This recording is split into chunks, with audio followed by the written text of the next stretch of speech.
ശരി, തുടങ്ങാം. വാ, ഈ സ്ക്രീൻ വലുതാകുന്ന എങ്ങനെയാ? റിസോഴ്സ് പേഴ്സണെ, ഹലോ ഹലോ, മറ്റേ റിസോഴ്സ് പേഴ്സണെ കാണാൻ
Hi everyone, are you able to see my face now on the screen?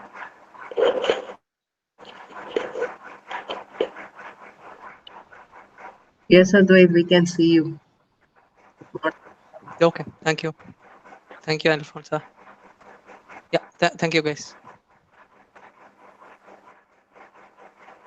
So, can we start, Danya, or is there a welcome speech or something? Yes, Sir Jayachandran sir, can we start the program? Hello hello Yes, sir. Sir, hello hello. Hello സാറേ ഞങ്ങൾക്ക് കേൾക്കാം. Hello തുടങ്ങിക്കോ സാറേ, കേൾക്കാം. തുടങ്ങിക്കോ. Hello സാറേ കേൾക്കാം. തുടങ്ങി. Sir, it is audible, right?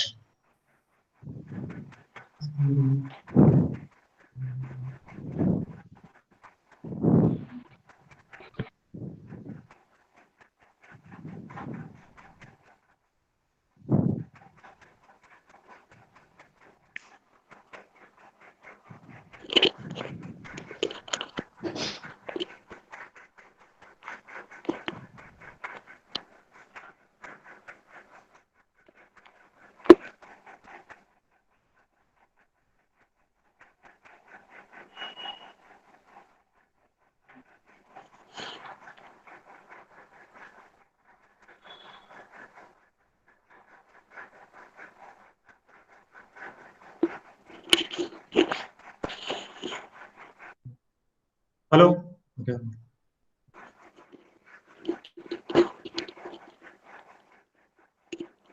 Hello. Sir, ഞങ്ങൾക്ക് കേൾക്കാം. എല്ലാവർക്കും കേൾക്കാം. Good morning. Good morning. Good morning to all. Morning, sir. Okay. Good morning, sir. Yes, I am here to welcome you all to this webinar on web presence organized by Girdivam Business School. First of all, I would like to welcome Reverend Father Varghese Taramattam OIC, our director. Then I would like to welcome the resource person, Mr. Advaitis, Senior Business Analyst, Dell, Bangalore. The coordinator, Mrs. Thanya S. Nair, faculty members of GBS and GL, and all the participants, my dear students, to this webinar. Then I would like to invite Prati Sara, introduce the resource person. I hope you all will be benefited from this webinar. Thank you.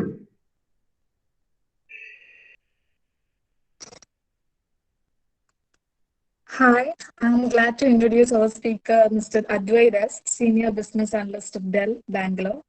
Currently, he is handling the Financial Services Analytics Department and the Business Intelligence under the Dell Global Analytics domain.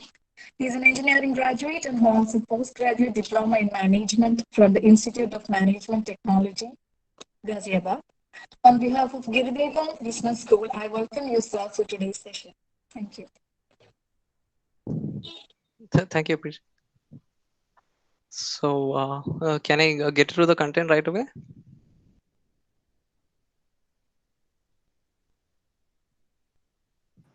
Yes, Okay, Advait. okay. Yes. Yeah. Thank you. So, like you all know, I'd be taking a session on web presence. And before I start off, I'd like to thank the faculty of GBS who gave me an opportunity to do this. So thank you. And for this session, I would like you all to keep your Facebook and Instagram account ready, because this is a web presence session and I want all of you to be having a practical as well as a theoretical experience together. And about the session, it's going to be a mix of digital marketing and the social media marketing and how it's shaping the world right now. And also towards the end of the session, I would like to take a case on a success story of how digital marketing and the web presence had benefited a company. And I'm not going to speak about myself since a very good intro has been given. So moving on. So what is digital marketing? So this is something which all of us know.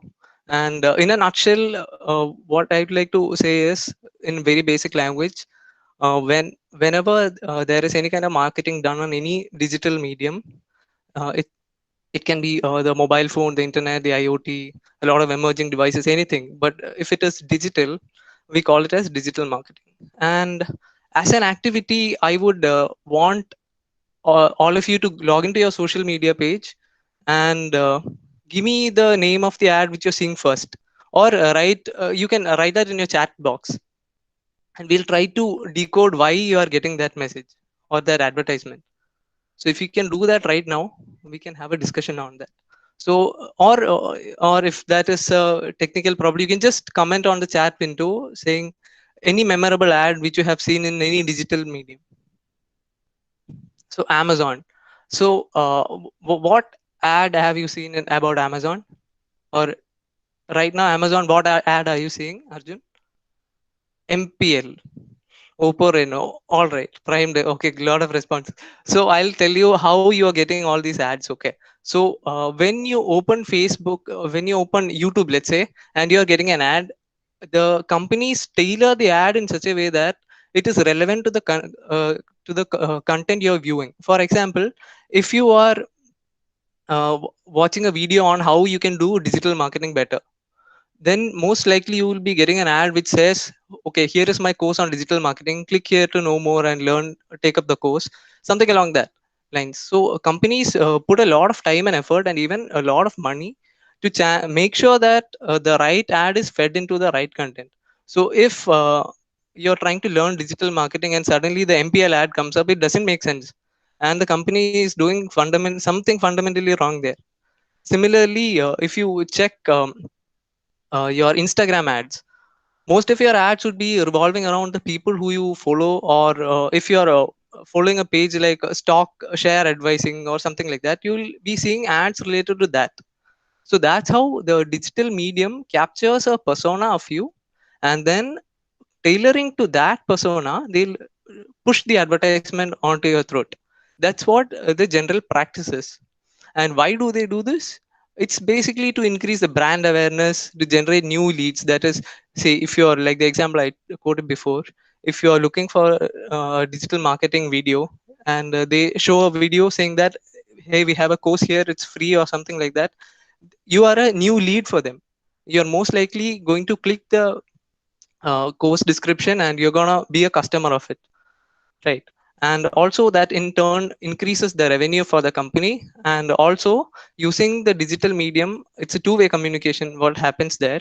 And what brands do is they increase the loyalty of a customer by providing personalized messages and all kind of personalized services. So that's how companies leverage the power of digital these days. Okay, when we compare that to the traditional way of marketing, like, traditional would be your standard newspaper, radio, TV, and all the billboard out of home advertising which you see over there. And that is in a strict contrast with what we have in digital medium. And here I would like to pinpoint couple of the key differences which I felt in this two mediums. Okay, so one is that digital offers you two-way communication, and the traditional media would offer you only one-way communication. What that means is, so right now when a brand sends out a product advertisement or something in Facebook, you can react to that. Suppose it's being done in Facebook, there are a lot of options which you can do. You can applaud, you can be angry, or there are several reactions which you have. And these brands nowadays look into all those things, like what kind of content is pleasing the audience, what is not making them happy. So that kind of two-way interaction happens in the digital medium, which never happens in a traditional TV or a newspaper ad. And like I told you, how you're getting your ads, it's based on the persona which the company has framed about you, right? And so we can call it highly customer centric. And when you talk about the TV ads or the newspaper ads, it's out there for everyone, right? So it's only focusing about the brand. So suppose if you see a TV commercial, it's just there.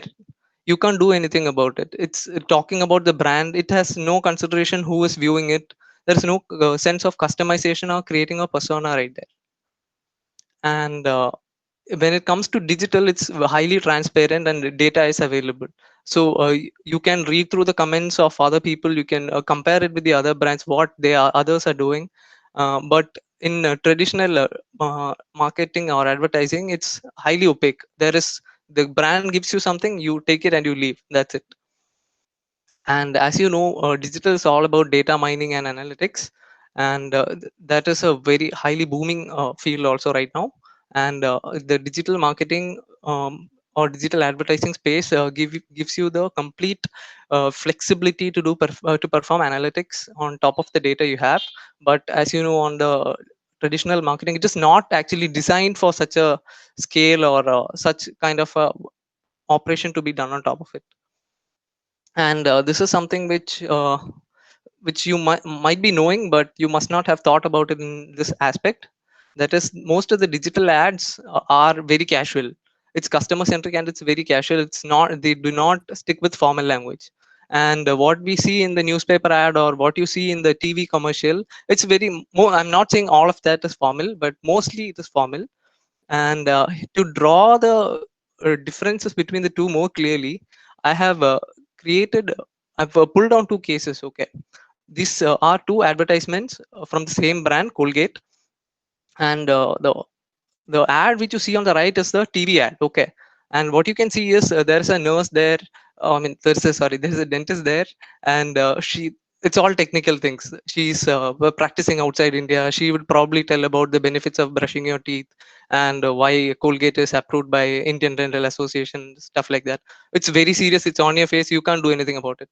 But similarly, the same company did a social media campaign, as you can see on the left. It was a very successful and well received campaign. What they were trying to tell you is, when you look at the guy on the left, the photo on the left, you would be very quick to identify the thing which is stuck on his teeth, but you would not notice that the girl has 6 fingers on her hand.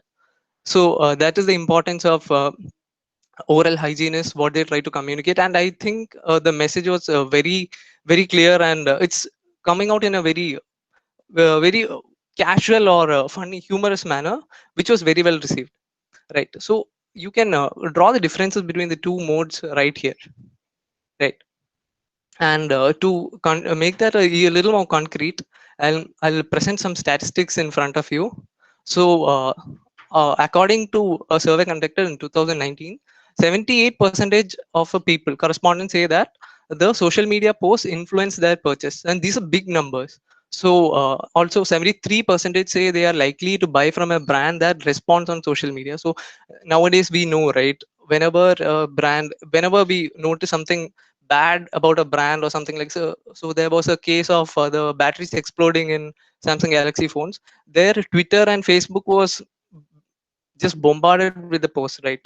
They had to respond quickly and they had to do their firefighting mechanism in place so that all the customer queries were resolved, right? So people use social media as a medium to engage with the companies as well. And just because that medium is there, the companies ensure that topmost service quality is delivered to the customers, right? And on a global scale, these are the numbers as of 2019. The global population is around 7.7 billion, and you can see that half of them is connected to the internet. That is 56% of them is connected to the internet, and 46%, that is 3.5 billion, is connected to social media, right? So from this itself, you can see the amount of people we have on the platform. There is no other platform which will have so many active users, which companies can target, or which can be used to sell their products or services on, right? And please let me know if I'm going a little fast, right? I can read the chat, so let me know if I'm going a little fast here, okay? And so this is the share of web traffic by device, and it might not come as a surprise to you when I say that half of the world is on mobile phones, and a little lesser than that is laptops and computers. And right now the booming field is the gaming consoles, VR headsets, and other IoT enabled devices. So you can see the relative annual changes close to 20%, right? So that means that it's a booming field, and companies have tapped that potential, and advertisement is strongly being pushed into that medium as well. And going to the social media level, 2 billion people, there is 1.94k million, there's 2 billion people are on Facebook. This is as of 2019, and yesterday when I checked the stats, it was close to 2.5 billion. 2.5 billion active users in Facebook. That is not a joke. So that's why when you see Facebook these days, the number of ads will keep on increasing. The more and more companies would be coming to Facebook, knowing that their target audience is just there. Just focus all the time and money and energy there to get more leads and get more revenue. So most of the companies are there. And Instagram is again second.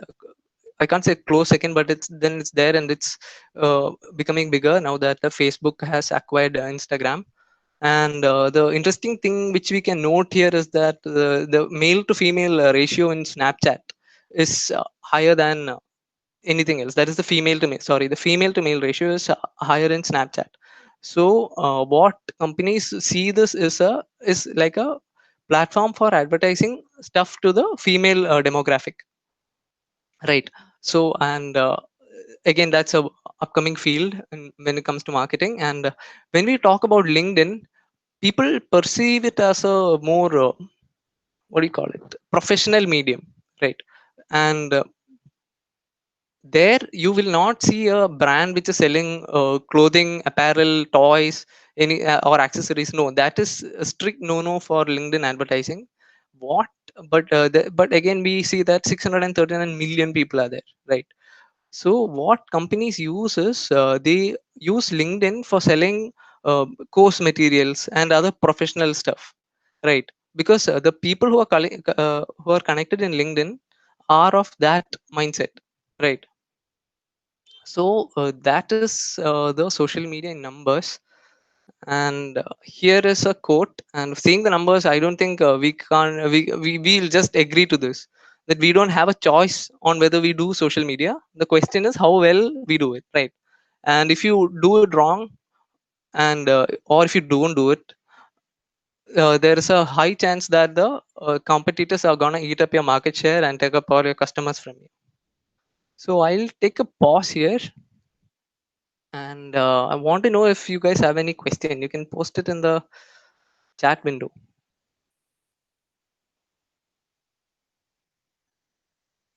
Okay, I'm not getting any. So I'll move on. All good. Okay, thanks. Thanks, Arjun. So yeah, so till now we have been talking about big brands and how they are advertising and marketing their stuff in the digital medium. So let's take a turn here, and I want to give you a showcase of an example where the digital marketing techniques have been used by a single person to promote his brand me. So brand me is nothing but the brand image of a particular person, how he shows it in the social media and also in the offline presence. So here I'd try to pull an example which is relevant and which you all could relate to. So this the song which you see here, Panipali, released by Neeraj Madhav last month, 1 month back. So it was very well received in the YouTube community initially, and later when a challenge, Panipali dance challenge came out, when he had posted that in his social media platform Instagram, people jumped into the bandwagon. They all wanted to be part of it, and they wanted to build that song or the brand as a part of it, right? So what they had been doing is they shot that video. They had stuck to the hashtag, and they have been constantly posting things on Instagram, YouTube, and even in Facebook. And the thing to be noted here that is that Neeraj Madhav had been releasing songs even before that, but none of it had got the traction which this got. Okay, and I had done a small exercise yesterday. So I pulled the Google Trends for the keyword Neeraj Madhav in Kerala. So for the past 12 months, this is how the search has been trending. Okay, and we can see that the time when the song was released, there is a peak. That is, so it's a percentile scale. So 100 percentile means the maximum has been hit at this period of time. Okay, so here you can see a bump over here. There is a spike over here, and that is probably when the song had come out. And this spike you see here is probably when the challenge itself came out, right? And that so from a single song he had used the different social media platform, leveraged the power, and he has maintained his brand value, that is the brand me to higher standards. Okay, and as a result this challenge had been taken up by people across the nation, and even people outside India. So one news which came up was that a doctor was grooving to the track on her work clothes. That is, she was a nurse, and that video had gone viral, and it was covered by national media. So from a YouTube song to an Instagram engagement activity, it had reached the national media, right?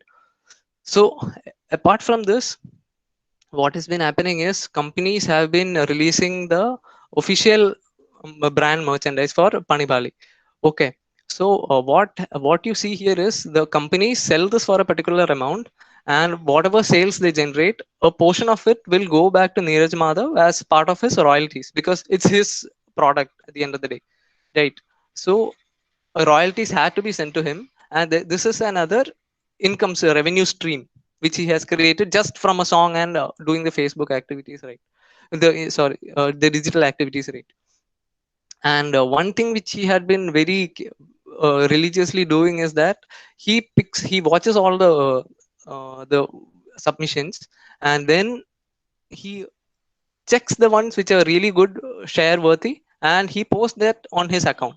Okay, that gives the people who are doing this an extra incentive of doing this better and sharing it with their friends, right? So this constant engagement made sure that the song came out as it didn't just come out as a song and just left.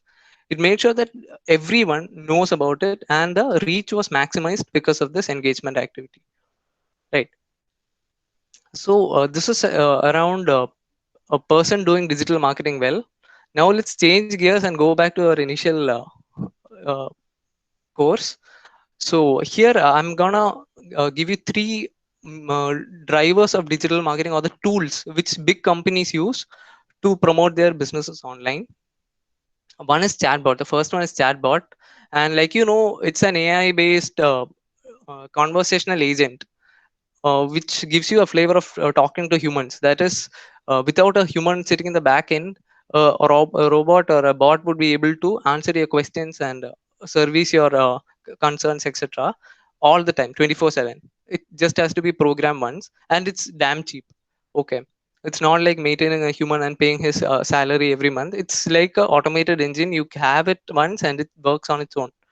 And huge companies have been banking on this.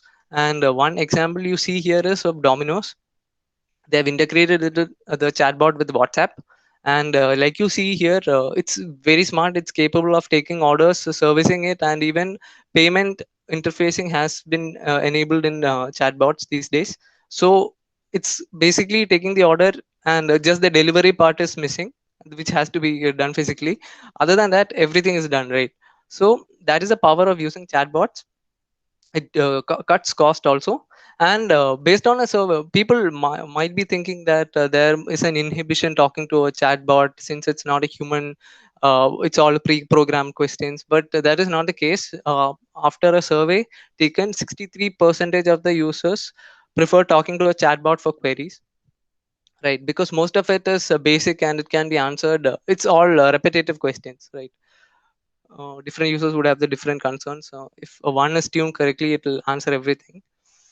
And the numbers here are huge. That is, customer services, 85% of them would be taken by chatbot. And Facebook Messenger is now integrating chatbots. So it will facilitate the small and medium and even the bigger businesses to conduct business through Facebook Messenger without an extra person sitting and monitoring the transactions, right? So this was chatbot. So now I'll go to the second tool which big companies uses. It's called influencer marketing. So influencer marketing is nothing but when a brand goes to a person, a renowned person in any medium, it can be YouTube, Facebook, LinkedIn, or Instagram, anything, and they tell them, see, this is the product which you're gonna make. I want you to do an advertisement, or I want you to promote that in your page. So these influencers have a big control over the fan following, right? So whatever they tell is taken by word by the people who are watching it. And here the example I've illustrated is one of my favorite campaigns. It's for Nike, which Casey Neistat, one of the first and the biggest content creator in YouTube. So what the campaign was about is Nike had released their Fitband, what you can see in this guy's hand, and they packaged a piece to him saying that you have to make a advertisement of related to the product, and we'll send you this much amount of money, right? And it's a great campaign. I think you all should. I don't want to ruin the surprise by telling you what this guy did, but it's amazing what this guy did, and I encourage all of you to go and watch that video, right? And another flavor of this comes in the form of product placement. And you all must be very familiar with this, and it's nothing but placing a product in the real life scenario of the YouTube video or the photo of Instagram celebrity. It's taking up clutch like crazy these days. And like you see here, this is the trend. It's continuously increasing there too, not even linearly. It's going up in a very drastic pace, increasing in a drastic pace. And by the end of 2020, it's estimated to be 9.7 billion dollar worth market, right? So the companies just has to pay one or two people to promote their own product, and it's not like hiring an agency and doing a creative ad. It's way cost effective for them as well, right? And so this is chatbot is done. This is influencer marketing. And the third technique which the companies uses on SEO and SEM. So I had gone through your case your modules, and I saw that you had covered this in the first module. And I'm not going to spend a lot of time on this. So I'll just tell you like what it is. So SEO is search engine optimization is nothing but engineering your web pages so that Google and other search engines put your web page on top uh, when compared to the other pages. That is organic. That is, you're not paying any penny extra. All you're doing is within your site, you're engineering your keywords, you're making your content in such a way that Google thinks that, okay, this particular page will be able to service the request or the search query the best. Okay. And SEM is nothing but search engine marketing. and that is a paid scheme where companies bid for the keywords, and based on regions and a lot of conditions are there. Google AdWords you must be very familiar with. So basically it's a paid scheme where companies bid and auction for particular keywords, and if their bid is higher than the other company's bids, they get the keyword. And suppose if you're a company, you're trying to bid for the same keyword laptop, you will never know what the other companies are paying. So for example, here what you can see is when I entered in laptop, it's organically it is telling you Amazon is the best place to go. Google is telling me organically, if you go to Amazon, this search engine would be serviced most effectively, right? And what Reliance Digital is doing here is they are buying the when the keyword laptop is on a bid, they place the most highest amount for that particular keyword. So Google lets them show their products on the first landing page, right? So that's how it works. And these are the three techniques which the big brands use these days. And I'm not saying that these are the only things. Definitely viral marketing, content, email marketing, a lot of other techniques are also there. But considering the time we have here, I've picked the top three which I thought was most relevant.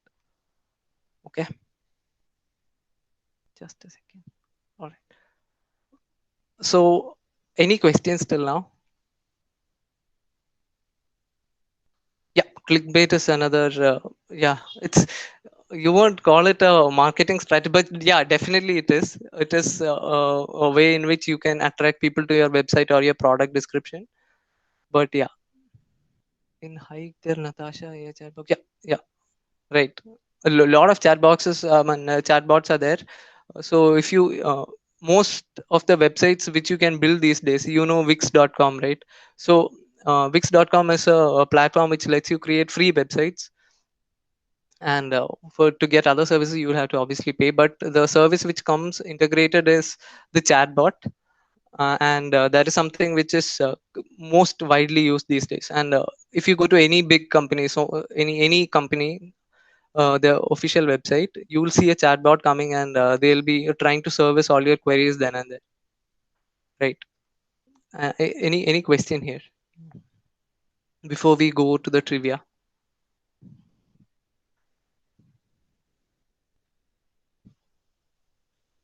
No. Okay.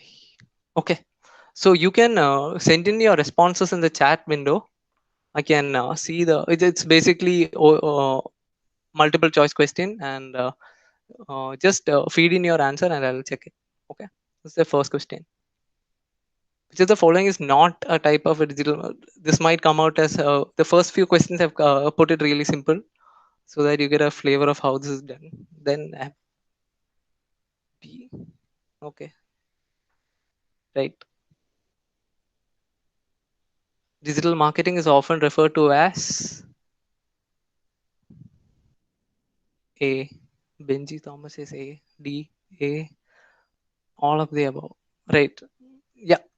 Yeah, Benji, the correction is correct. It's all of the above, because all of this are used interchangeably these days, and it falls in the digital marketing umbrella, right? So in a single second, how many Google searches are made in a single second? I don't know. Right. Go for it, man. C, D. All right. 7,700 is the right answer. Great, great job there. So, which is the following? This came as so. Uh, I'll read out the question. Which of the following YouTube channels has the least number of subscribers? Least. A, C, D, A. All right. Okay. So Benji is correct here as well. It's Arju. Even it came as a surprise for me as well. But yeah, I had checked this numbers yesterday. So yeah, I am pretty sure most of you are also surprised here. Right. And this is your last second. An average customer's attention span is approximately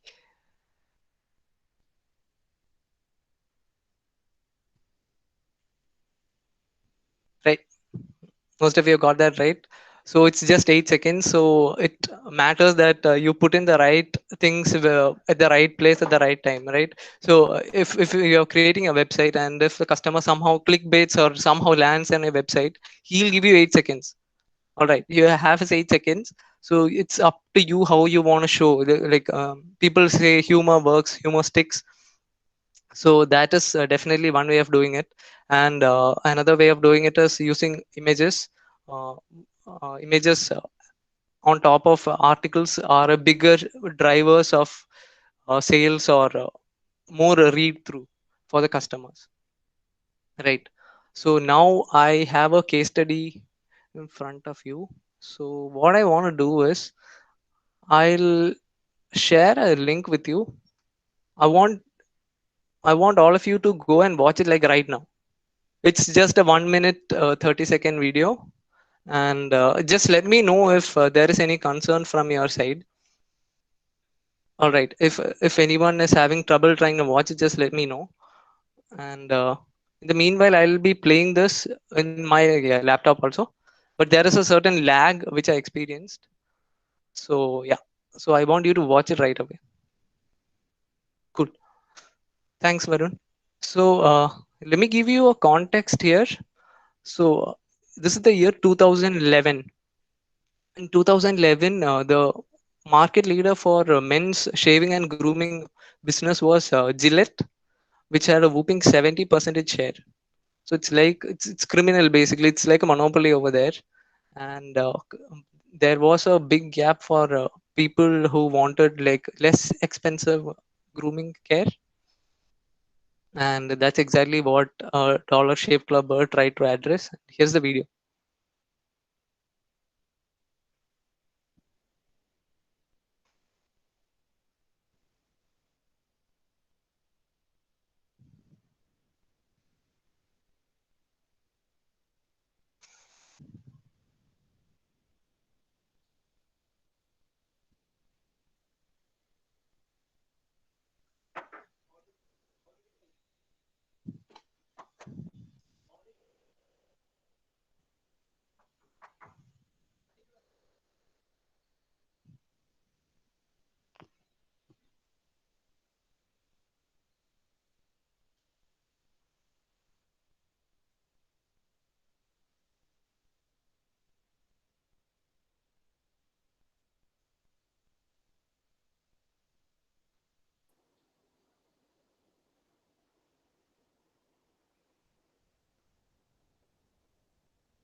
So I had played the video from my side. Were you able to watch the video?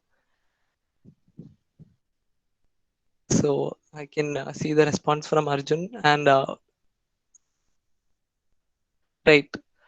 So I hope all of you had got a chance to watch the video because what is gonna follow is gonna be related to that as well. So that's why I wanted all of you to watch it. Just let me know if there is any problem trying to watch the video on YouTube.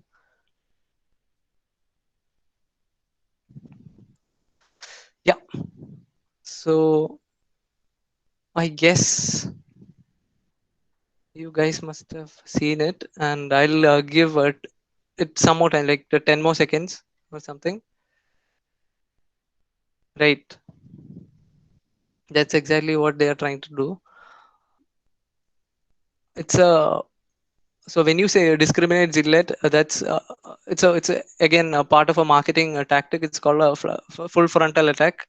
You would probably learn it in your coming modules. Is a full frontal attack is nothing but leaving genuine on the face replies to a competitor brand, and that is exactly what you see here. And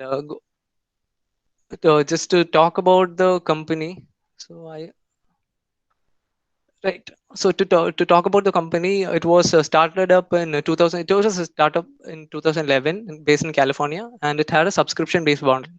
So this was a new concept when it came to razors then. So basically, like you saw in the video, it was the CEO of the company who was acting in the video. What he said was, for $1 a month, we'll send you grooming supplies or the shaving kit for a particular month. And once you're subscribed in the model, it's like subscribing to your monthly magazines, right? Every month they'll come and deliver this shaving kit to you for $1. That's super cheap, and the quality of service is something which what he had focused on the video also, saying it has an aloe vera coating and triple blade and stuff like that.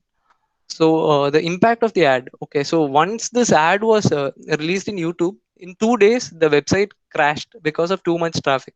Clearly, the company did not forecast such a response coming out from this ad. And the first 2 weeks itself, they were getting 12,000 subscribers. First 2 weeks, that is like insane growth. This is in if you had tried a traditional way of marketing, this would have never been possible, right? Because the numbers which I showed you before, the 500,000 connected to the internet, that kind of numbers does not exist in the traditional media, right? So as a side note, it has unconventional written all over. Like initially when you start seeing the video, you'd be like, hey, what is this guy doing, right? It's not very clear, it's very abrupt, and he talks about very random things.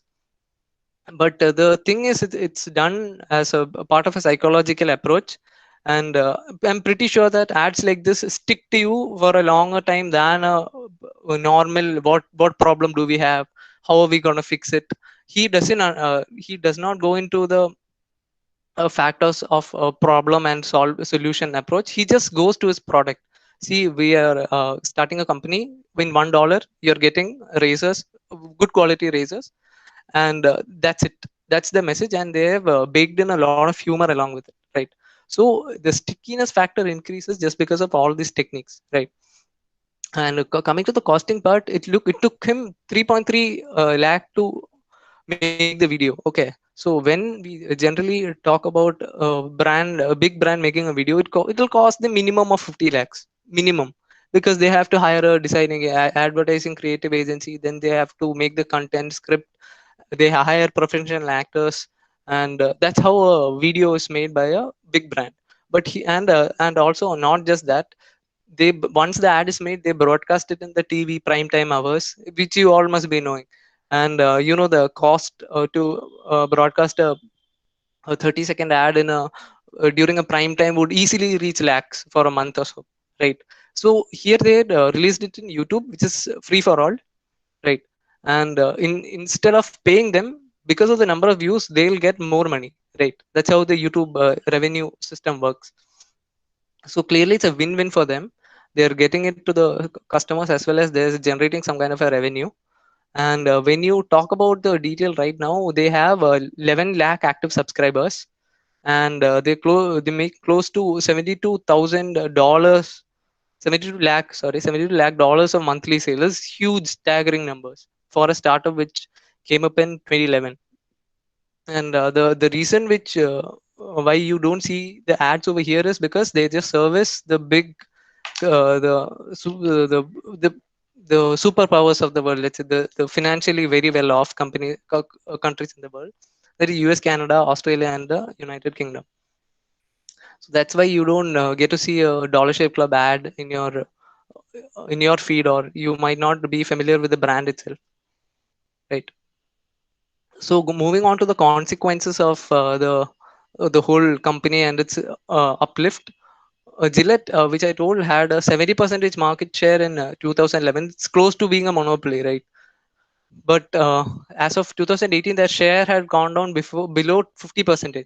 It's still huge, because Gillette as a brand has years of legacy. The products are used by everyone. Like all the big stars use it. It has a loyal fan base also. But from 70%, it has come down below 50%. That's a huge dip for Gillette.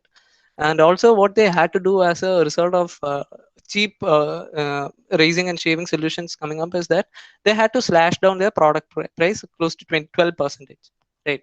Because customers were seeing a cost-effective replacement, so Gillette had to do something to strike the balance. And when we look at the statistics for 2015-16 of online shopping only, okay, Dollar Shave Club beats the ass of Gillette more than 50. I mean, the total share was 21.2 percentage for Gillette, but Dollar Shave Club had 52 percentage, more than 50 percentage market share in the online space. That's huge numbers for a company which just came up 4 years. Like right, it was 2011 when they came up, and this is of 2015, right? And seeing this huge success, the company was brought in by Unilever for 7,500. That's $1 billion, 7,500 crore INR today, right? So, where I don't know if you know this, but Gillette is owned by P&G, Procter and Gamble, and the direct competitor for P&G is Unilever. We can see the competition across all the brands. Like they have soap and detergents, washing powders, all the things. Unilever and P&G go have a competition. In P&G they have Ariel, and in Unilever they have Surf Excel. So they have a product line which competes between each other, right? And Dollar Shave Club was purchased by Unilever as a competitor to Gillette, which is owned by P&G. So it was a big win for both the companies, because generating this kind of money in 5 years, it's not a joke, right? And not just the YouTube advertisement which it had released, it continued even though it got a huge kick from the YouTube campaign. It maintains a strong web presence continuously even now across all the mediums. I'd like to show you that. And what you see here is the direct attack, the full frontal attack against Gillette and the other razor companies. As you can see, Gillette. This is how Gillette packs their product in steel, hard glass cases, and this is the kind of advertisement they show. So if you're seeing this, what you get to see is that humor is imbibed in this, and also the value, $6 to $18. You are paying one third of what you're getting it from getting from the competitor, right? Also yeah, so that is what they do in Facebook. All right. And in Twitter, like I told, customers like to engage with brands which respond to them in social media. And here we have an example which I pulled from Twitter. So a person had a complaint with one of the orders, and Dollar Shave Club was very prompt in addressing it. And stuff like this kind of attract more. This is very recent, I think, August 1st. Yeah, and stuff like this attracts a lot of audience, and they have that assurance that, so suppose if I come up with an issue, I'll just go to the social media and send it out, and the company would be quick and prompt to address that concern, right? And that was Twitter, and this is Instagram. This I pulled yesterday, and what we are able to see here is the humor is packed in each and every post of theirs, right? So there is a marketing concept called as IMC, or integrated marketing concept. You'll probably learn that in your modules ahead. And what it says is, whatever advertisement or branding strategy which you're doing, it has to be consistent across all the mediums, right? And here, whatever online digital footprint they leave in the different social media platforms, they make sure that it is humorous and it sticks to the customers, right? So whenever they come up with a new product, they put a very humorous story on Instagram, so the customer touch points are increased, right? So that's how they have the online digital presence, and they make it consistent even to the product which they deliver. These are the packages with which the shaving blades come. And as you can see here, they use very catchy, very good, humorous taglines or punch lines along with their products, so that whenever you see the product, you should get the feeling, okay, this is from Dollar Shave Club. This is the kind of thing which I expect from it. And also uh, the message, the what they are trying to tell is consistent, like whatever, whichever medium you use, it's consistent, right? And these are the key takeaways for you guys from the session, from the case, sorry. And what it says is that the right tone of voice can take a brand way farther than it would be expected. That is clear from that case where the website crashed in 2 days of releasing the ad, right? So it clearly worked for them at that time, and that's why they are continuing the same thing mantra even now. Second is that the online markets have proven to grow exponentially faster than traditional markets. That it should be very clear from this case. That is 12,000 subscribers in 2 weeks is something which is close to impossible when it comes to the traditional ways of marketing. And the last point is that the customer lifetime value can be increased by providing quality service and using social media effectively. So customer lifetime value is nothing but how much money a customer will invest on your brand within his lifetime. So within his lifetime, meaning whenever he's shaving and whenever he has stopped it, whenever he starts shaving his beard to whenever he has stopped completely. So that is the lifetime of the customer, right? So the customer life cycle value is something, lifetime value is something which all the brands try to increase. And using social media effectively, and also the product which they give is stellar. I mean, there's absolutely no question about it. Also, if you just use social media effectively with a dumb product, it's not going to sell at all, right? So the thing which they have in their hand is really good, and that will meet all the requirements of whatever the customer has.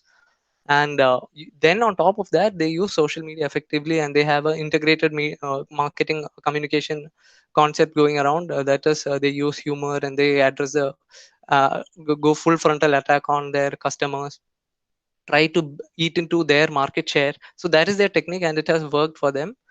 And that is how the company has used social media to grow exponentially in these years. So any questions? It wasn't directly pointed towards Gillette. They just mentioned, okay, their steel or others. Okay. So the thing here is that, as you have seen in the slide, Gillette had a 50% market share. So when we look into the volumes, if a person is not using a Dollar Shave Club razor, most likely he is using a Gillette, right? Because it has 50% of the market share. So that's why whenever they see steel of others, and the packaging was also similar to what Gillette does. And yeah, so that's how they attacked Gillette right there. It's very evident. And when even in the video they say half the price or $19 goes to Roger Federer, he is advocating for the brand. So like that attack is yeah, sure, got it. Yeah, any question? When I'm done with the case here.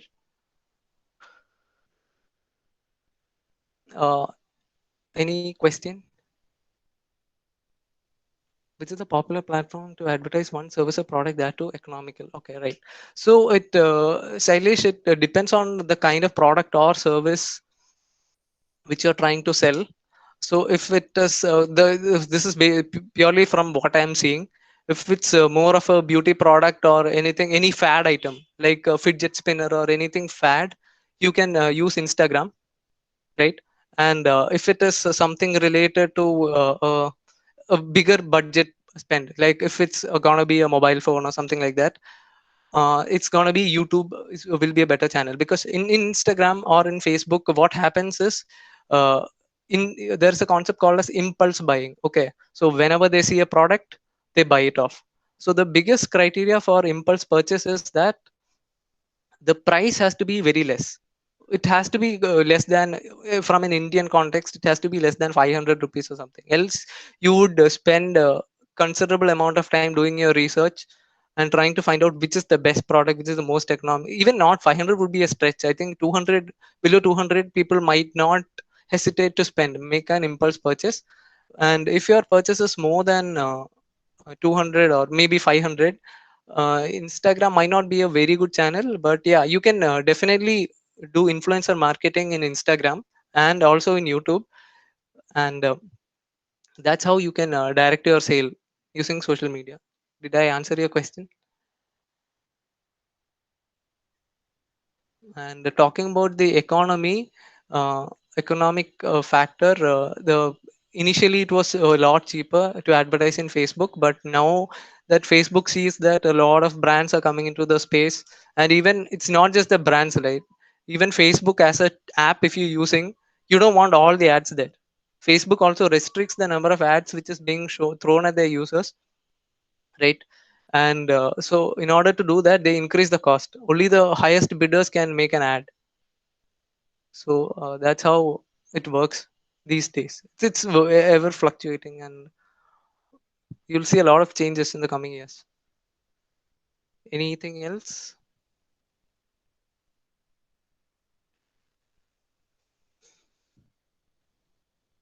All right. So I had If you have any questions, you can put it in the chat box. how long does SEO take? All right, very interesting question. So SEO is something which it's search engine optimization, right? So when you're trying to create a website on your own, initially your search engine results would not be the rank of your page. So that's how I'm talking about Google as a search engine here. So that's how Google places the page on top. Yeah, there is a metric called as a page rank. Okay, and the page rank depends on a lot of factors like how many links point to your page, what is the content you have on your page, and a lot of factors like that, how many people visit, etc. And when you're trying to create a website and when you're trying to do an SEO, initially you would be nowhere, your page rank would be in the gutter. So you have to spend some time and learn from what the other companies are doing. It could be manipulated by clickbait, definitely yes, but once Google understands that it's a clickbait, it will reduce your page rank, your score would be reduced. And yeah, and like you said, how long will SEO take? uh, Let me just show you the SEO slide once quickly. Right, so Amazon is here on top, right? Flipkart is not there. Don't you think Flipkart as a company would like their page to be on top when someone types laptop, right? So it's a never ending journey. Search engine optimization, uh, if you want your page to be on the top, you have to continuously keep on changing your way of marketing your the content. And right now, if you see, Flipkart would be trying their level best to ensure their page comes on top. So it's a never ending journey, right? So new Amazon is constantly on the SEO optimization, web optimization techniques. And and also the other shop clues and all, you will never see shop clues these days coming up on top. But yeah, so if shop clues tries to do this, optimize their search engine, it'll again take time. So if you ask me, within 1 month or 1.5 months, if you're constantly working on your SEO techniques, I don't think you'll ever get the word laptop.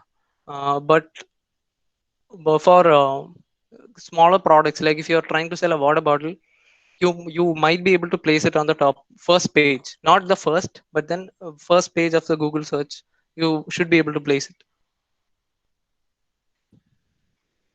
All right, any question?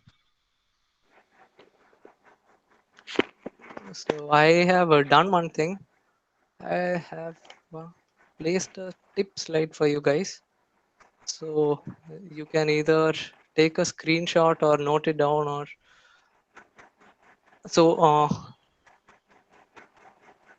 so these are some things which I noticed as a graduate, a management student graduate. Like, what are the hygiene factors which you need to maintain so that to get more the attention of the recruiter. So basically, it's building your brand me in the social media, right? And for that, like you all know, you all should definitely have a LinkedIn account, and you should update it like what the latest things you're doing and what is relevant. And it really helps. Even in this COVID affected times, I was getting calls from other companies just because my LinkedIn account is active. So make sure your account is active. Make sure your the recruiters see your presence somehow. Okay.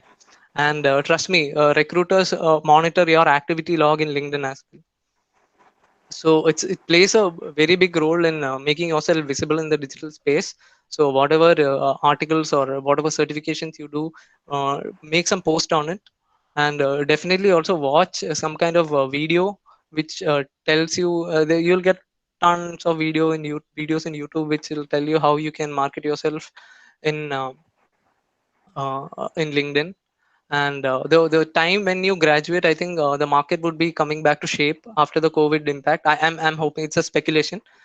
And also you have a session, right? The next one, the challenges and opportunities for management students post. I think you have it next. You might be able to get a lot of insights from it. Use that as well, and make sure your LinkedIn account is in place and it is on point, right? And also nowadays analytics is the big buzzword in the market. And as you know, after you graduate, the economy would be, I hope it will be coming back to shape. And so a lot of people should be sending out resumes to companies, right? And the process would be automated by bots. And what they do is they pick the keywords from it. They don't have the time to go through the resumes which is piled on their emails. What they do is they send all the resumes, and they'll check for keywords like analytics or digital marketing or whatever the requirement is. And if your resume has that word, they'll take it under consideration, right? So it's very important to maintain words like this in your resume, right? And also take up courses and certifications. HubSpot marketing, Google AdWords have free certifications which you can take. And also a lot of courses in Coursera. I think for students, the courses are a lot cheaper, and I think you should take up those courses as well, right?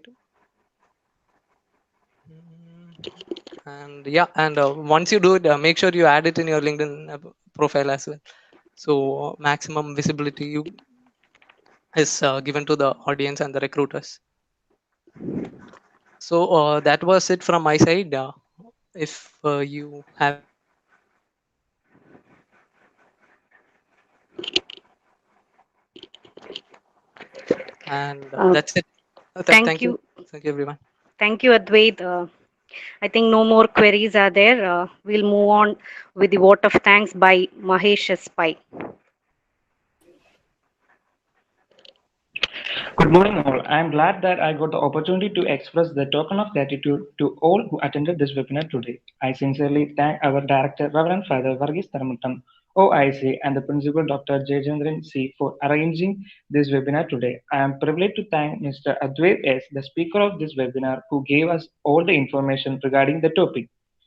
Web presence today. Thank you so much, sir, for accepting our invitation to take this webinar. I am grateful to all faculty members, non-teaching staff, students, dignitaries, and participants who made this webinar successful. Thank you.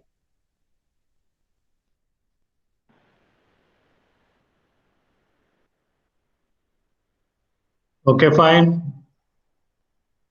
Yes, next webinar, 11:30. I should be present. I should join for that very important seminar by Givargis sir. Okay.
Hello